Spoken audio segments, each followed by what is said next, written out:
ज्या साखर कारखान्याचा वारंवार उल्लेख करत होता, जो शेतकऱ्यांचा कारखाना असेल म्हणून म्हटलं होतं, अखेर त्या कारखान्याचं नाव जे आहे ते एका अज्ञात व्यक्तीने बदललंय.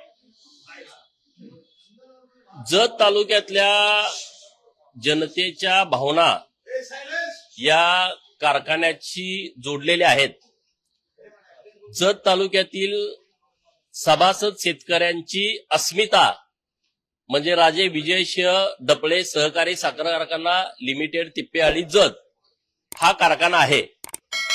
परंतु सत्तेचा गैरवापर करून सत्तेचा गैरफायदा घेऊन जिल्हा बँक आणि राज्यात सत्तेत असल्या कारणानं जयंत पाटलांनी तो कारखाना कवडीमोल दराने स्वतःच्या घशामध्ये घालून घेतलेला आहे. आणि म्हणून जत विधानसभा क्षेत्रातील सर्व सभासद शेतकऱ्यांची मागणी आहे की तो कारखाना त्यांनी परत सभासदांना द्यावा. 22,000 सभासद आहेत. आता तर पूर्वी जेव्हा कारखाना स्थापन झाला तेव्हा एक ऊसाचं कांड सुद्धा जत तालुक्यामध्ये मिळत नव्हतं.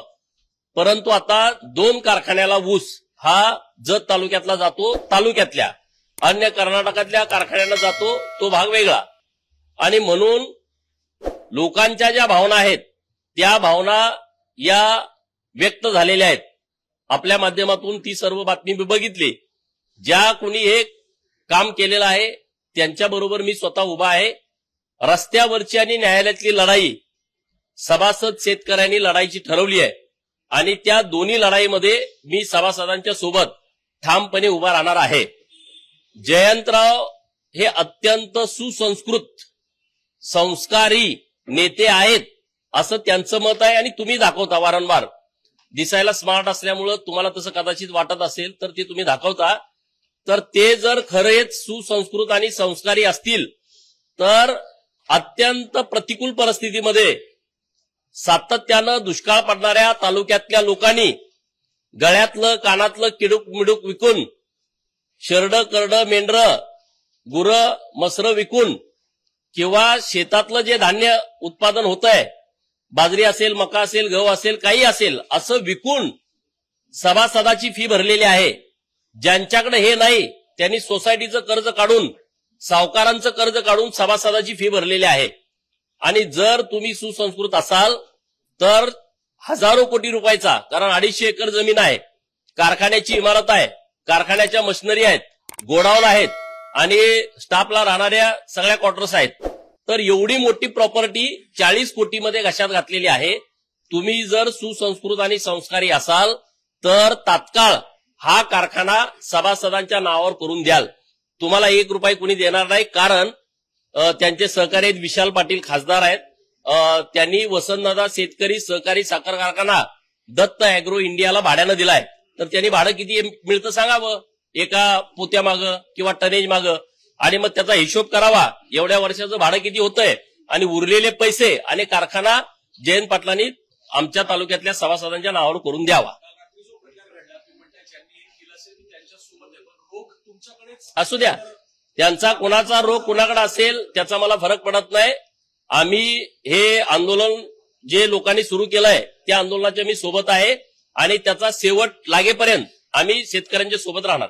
ज्या पद्धतीने खरं तर हे सगळं नाव बदली करण्यात आलं आहे, मात्र आता पुन्हा एकदा राजाराम सहकारी साखर कारखाना असं नाव देण्यात आलं. मी आता परत मी मुंबईलाच येत होतो, परत मी माहिती घेतली तर काही जाणकार लोकांचं म्हणणं आहे कारखाना यांनी विकत घेतला परंतु या कारखान्याच्या नावाचा बदल करण्याची प्रक्रिया पूर्ण केली नाही.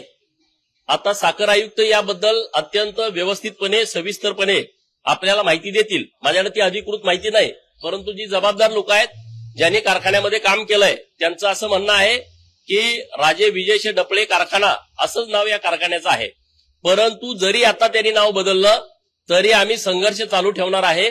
जोपर्यंत हा कारखाना सहकारी होत नाही, सभासदांचा होत नाही, तोपर्यंत आम्ही शांत बसणार नाही. रोहित पवारांचे मामा यांनी एक गौप्यस्फोट केलाय, मोठा गौप्यस्फोट आहे. निलेश गायकवाड पासपोर्ट प्रकरणामध्ये रोहित पवारांनी निलेश गायकवाडला बाहेर काढलं, पासपोर्ट दिला. रोहित पवारांचे मामा की गायवळचे मामा? रोहित पवारांचे मामा जामगिरी गायकवाड यांचा आरोप. बर, काय आहे? गायकवाडचे मामा रोहित पवारांनी निलेश गायकवाडला बाहेर काढलं आणि पासपोर्ट दिला असा गौप्यस्फोट. मग बरोबर आहे ना, त्यांनी मागच्या 8-10 दिवसापूर्वीच मुलाखत दिली.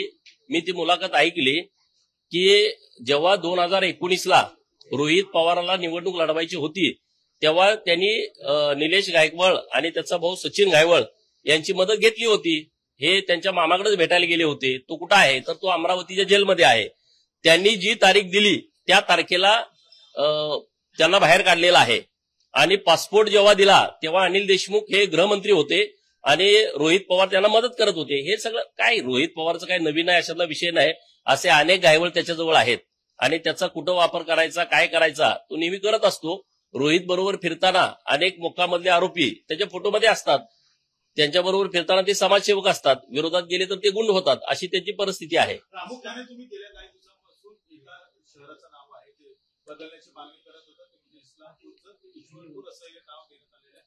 काय सांगा? आमचे आदर्श आमच्या आस्था छत्रपती शिवाजी महाराज आहेत. धर्मवीर छत्रपती संभाजी महाराज आहेत. पुण्यश्लोक अहिल्यादेवी होळकर आहेत. महात्मा ज्योतिबा फुले, सावित्रीबाई फुले, डॉक्टर बाबासाहेब आंबेडकर आहेत. नरबीर राजे उमाजी नाईक आहेत. अण्णाभाऊ साठे आहेत. आमचे आदर्श मोगल नाहीत. औरंगजेब, निजाम, आदिलशाही हे आमचे आदर्श नाही आहेत. आणि म्हणून ज्यांनी ज्यांनी या देशावरती आक्रमण केली, ज्यांनी ज्यांनी हिंदू धर्मावरती आक्रमण केलं, धर्मांतरण करण्याचा मोठ्या प्रमाणात प्रयत्न केला, हिंदू देवदेवतांची विटंबना केली, मूर्त्यांची तोडफोड केली, हिंदूंची मंदिरं फोडली, असे आमचे आदर्श होऊ शकत नाहीत. आणि म्हणून राज्यामध्ये जेवढी जेवढी अशी नावं आहेत तेवढी तेवढी नावं आम्हाला बदलायची आहेत. आणि सांगली जिल्ह्यामध्ये इस्लामपूरचं ईश्वरपूर व्हावं अनेक वर्षापासूनची मागणी होती. माननीय सदाभाऊ खोत आणि मी स्वतः राज्याचे लोकप्रिय आणि लाडके मुख्यमंत्री देवाभाऊंना भेटलो आणि आम्हाला इस्लामपूरचं ईश्वरपूर ही आमची सगळ्या लोकांची मागणी आहे. अत्यंत तात्काळ, म्हणजे एवढ्या फास्ट कुठलं कामच होत नसेल.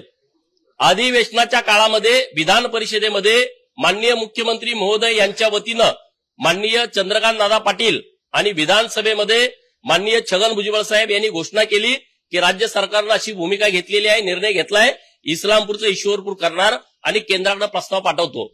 आज आनंदाची बाब आहे, केंद्राकडून त्या सर्व प्रस्तावाला मान्यता आलेली आहे आणि आजपासून ईश्वरपूर हे नाम आता प्रचलित होणार आहे, वापरात येणार आहे. मी माननीय मुख्यमंत्री महोदय यांचं विशेष अभिनंदन करेन आणि केंद्र सरकारचं पण विशेष अभिनंदन करेन. दुसरा विषय, संभ्रम निर्माण करण्याचा प्रयत्न खूप झाला होता की उरून इस्लामपूर असं त्या नगरपालिकेचं नाव आहे. उरून हे मसुली गाव वेगळं आहे आणि इस्लामपूर हे मसुली गाव वेगळं आहे.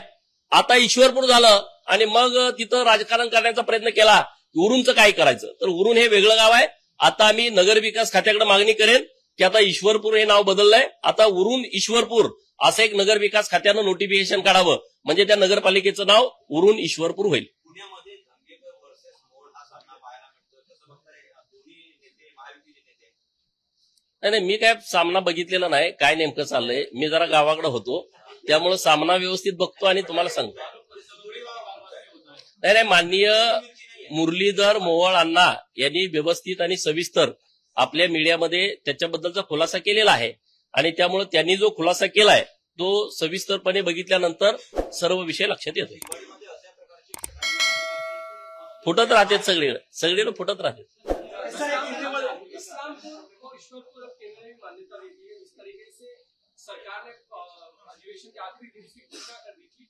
मैं महाराष्ट्र की विश्वास में नहीं लिया गया, उन्हें बताया नहीं गया. नहीं, उसको विश्वास में लेने का संबंध क्या आता है? वो तो औरंगजेब के, आदिल शाह के, निजाम शाह के वो उस विचारधारा के हैं. उनको विश्वास में लेने की जरूरत क्या है? लोगों की मांग है ना. लोगों की जब मांग होती है तो उसके ऊपर सरकार डिसीजन लेती है. महाराष्ट्र के सीएम माननीय देवाभाऊ और उनके सभी साथियों का मैं अभिनंदन करता हूं कि उन्होंने इतने जल्दी में इस्लामपुर का ईश्वरपुर करने का निर्णय लिया और केंद्र सरकार ने भी उसको मान्यता दे दी है. केंद्र सरकार और राज्य सरकार का अभिनंदन.